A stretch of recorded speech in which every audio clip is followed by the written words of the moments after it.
64 Tacos Podcasts presents Is This Song Good? This is episode 79. Joan Osborne, Man in the Long Black Coat.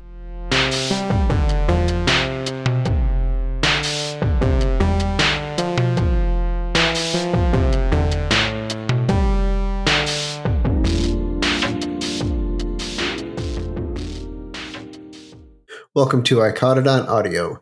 In today's episode, we are continuing our Is This Song Good series. The theme this time around is one hit wonders, but not the hit. This is the first song, and it's one that I picked. It comes no surprise to anyone that I picked a band from the 90s. We've got Joan Osborne. Her hit, if you don't know, is One of Us from the album Relish, but we're going to be talking about the track from the same album called Man in the Long Black Coat. This is a Bob Dylan cover, if I'm not mistaken. Yep. Which means it's an incredibly well-crafted song and performed better by a different artist. And I definitely think this version is better than Dylan's. As we've talked about in previous episodes, I'm not a huge Dylan fan, but I love when other people do his work. So what are your guys' thoughts on this one? Yeah, I wasn't familiar with the Bob Dylan song, but I did go and listen to it for, it's kind of a frame of reference here. And I agree. I think Joan Osborne does it better. It is missing the harmonica, but that, that's a Dylan thing.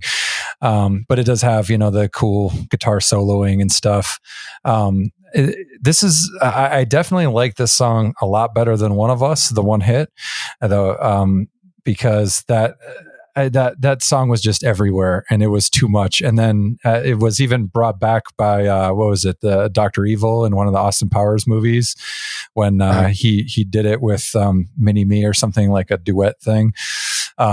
So it's just kind of I don't know, that song, I never really liked that song, but having, listened to this one and get a little bit further, I'm not that familiar with Joan Osborne or this album, but the song is pretty good. I do like it. I do like her style. It's got kind of a little bit of a country Americana type of feel, but not too much, like nothing overpowering. The acoustic guitar, I think it's kind of like a Rhodes piano thing. It's very simplistic. I'd say really the only thing that kind of rubbed me the wrong way was the echo effects that were used, like especially on the drums. The drum has, and I didn't actually notice it when I was listening, like in the car. It was when I really put in the earbuds and got really intimate with it that the kick drum hits and then it's got this echo going out, and it's really distracting. It's a little too distracting. So that was kind of annoying me. And then a couple other instrument parts, when they added the echo effect, it was not like echo effect in a cool way and adding to it. It was just kind of like, it felt very lame and just kind of thrown on there, like at the last minute, like, oh, we should just put some echo effect on there. But other than those things that were it's just a little bit off-putting. Production concerns. Yeah, production concerns. The rest of the song was fine. I liked it. It had a good vibe to it. It felt like it could have actually been a Joan Osborne song from what I know of her style. Mm-hmm. Dan, what do you think? Well, I will say, Zach, whenever you get intimate with anything, things always do go wrong. So it's totally understandable. I didn't actually notice that echo thing, but I only listened to it in the car this week. So I didn't get a chance to stick it in my ear, so to speak. But I will say I know this song already because Dave, you bought this album back in the 90s, and we listened to it. I really like the whole album. I think this song does stand out a little. It's in the spirit of the album, but it definitely has a more sort of I don't know, like country preacher type poetry, and that's the Dylan, I think, that you're hearing, the sort of apocalyptic good versus evil kind of leaking through there, which is, it's great writing. I will say, Dave, your opinion is wrong about Dylan, although not really. I'm just joking. It's subjective, and I think it's about 50-50 for me, whether I prefer the Dylan version or the cover version. But I agree with you on this one, both of you, that well, Dylan's already in his death croak phase, from smoking. So like the singing is not just distinctive, but like distinctively, technically bad. And I also, the thing that I didn't like about his version as much was the sort of stop start of the cadence of the words. I liked the music track itself for the most part quite a bit, but it just felt a little herky jerky. And maybe that's because I first heard the Joan Osborne version, which is much smoother. I think it suits her voice very well. I really like this one. I liked it back in the 90s, and I still like it now. I haven't listened to her much in the last 10, 15 years for sure. I listened to this whole album a few times during the week, and I was like, this is really good. It's so good. Yeah. This is one of those artists that as soon as we started talking about doing this, what do we call them, seasons or chapter or whatever, the one hit wonders, my mind immediately went to Joan Osborne, because she clearly a one hit wonder. One of Us is the only song that 99.99% of the population has ever heard. But yeah, this album is phenomenal. It's a lot like the Toadies, which we just did the Ride or Die on, where nobody really got to hear the majority of the album. I'm sure there were a few singles off of it. I think we got 4 singles off of it, but One of Us is the only one anyone really heard. Mm-hmm.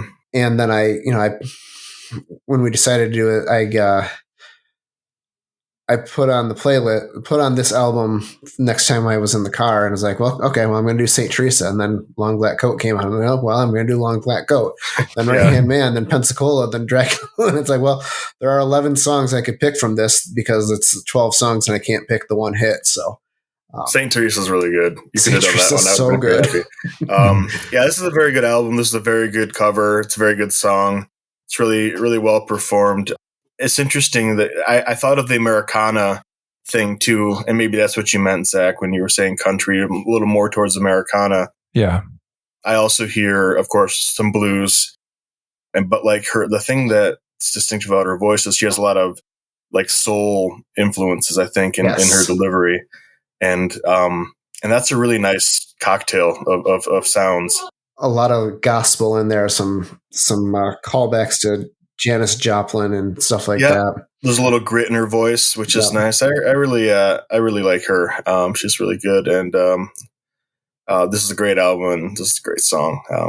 So very pleased to hear this one. I hope everybody checks it out, because this is a very underrated album.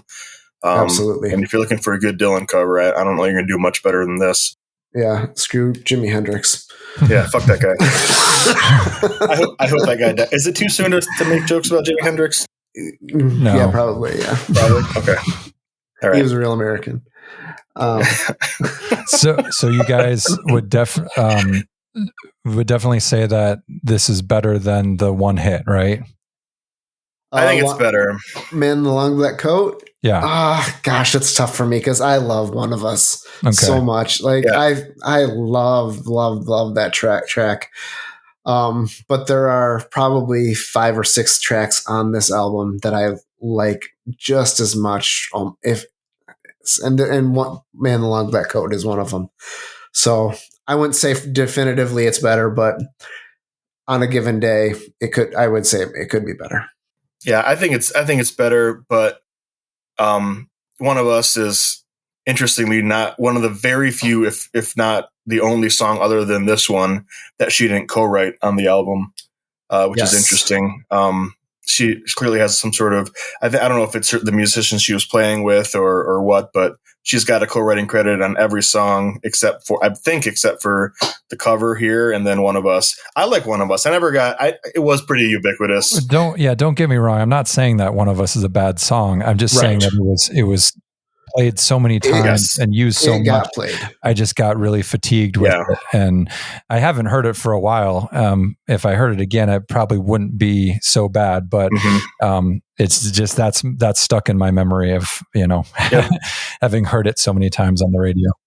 I think what it might be to some extent is I knew it was in the context of a great album, so some one-hit wonders, you only hear the hit, and then you're like, okay, I don't need this artist to be around anymore because they're killing me with this song. But when you've listened to the whole album, you're like, yeah, they play it on the radio too much, but it's still a good song, You give a little more credit when you're already sort of in on the artist and the album. But I like One of Us quite a bit. I don't think it's like a what I would describe a situation like Counting Crows, August, and Everything After, Dave. Like Mr. Jones is I would say pretty clearly the weakest song on that album. Yeah, I would agree. And it was like the big radio hit. It's not a bad song. It's certainly the one I need to hear the least. Yeah, I would say that this is a little higher. Like One of Us for me sits higher in the sort of quality order of relish than Mr. Jones does on August. And Everything After. It's top half for sure. Whereas Mr. Jones is probably bottom half, but that's bottom half of 13 incredible tracks. So yeah, no, it's they're those are two good albums, but this one specifically, I always kind of had, and part of it is that sort of nostalgia affection, but I think even I have that with the other songs on this album too, because I listened to it. So I think, I think people really should give at the very least relish. I'm sure there's more good albums. She's got a ton of them, and we should probably do a Ride or Die on her at some point. I was just going to suggest that. But this is worth checking out, this cover and the album itself. Yeah. All right. So I think it's unanimous, but is this song good? Yeah. Yep. Yep. All right. Excellent. Zach, what do you have for us for next episode? So next week, we're going to do a song by Talk Talk called New Grass. They are known for the hit single, It's My Life. But I think New Grass is a really good song that more people should know about. If you want more content like this, you can find everything we've done at 64tacos.com. If you really liked it, go to buymeacoffee.com/64tacos and buy us a taco. And then, thanks for listening.